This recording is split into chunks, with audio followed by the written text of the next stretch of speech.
Hey guys, Caneman here, and here's another comparison video. In this one, I have the old rat piece and the newer rat piece.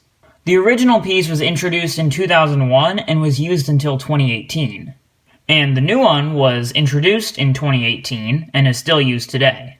The old one I have here is in light bluish gray, but it actually came in a variety of colors.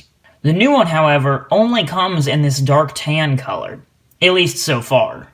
So starting off with a look at the old one, you can see that this is a very simple mold. It's kind of just a blob. The shaping really isn't the best. The tail does look quite good though.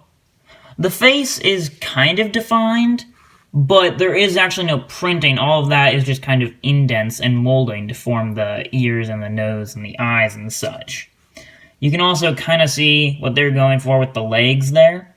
And then there are two anti-studs on the bottom here, so it can connect to a base plate. So there we are. And as you can see, the way it attaches, the tail kind of wraps nicely around one of the studs. There was a piece that was very similar to this. That was actually a rat standing on its back legs that came out in the old Harry Potter line to represent scabbers. But I didn't include that here because I felt like that wasn't really a normal rat, so I only did these two. So speaking of which, here's the second one.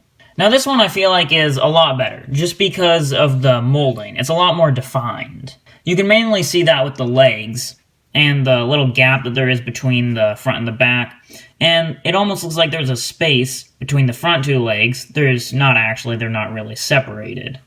Now this one does only have one stud attachment on the bottom, and its tail is also a lot shorter. In fact, the tail is just kind of molded to look like it wraps back around to the body, and then it just kind of is molded into the rest of the body there.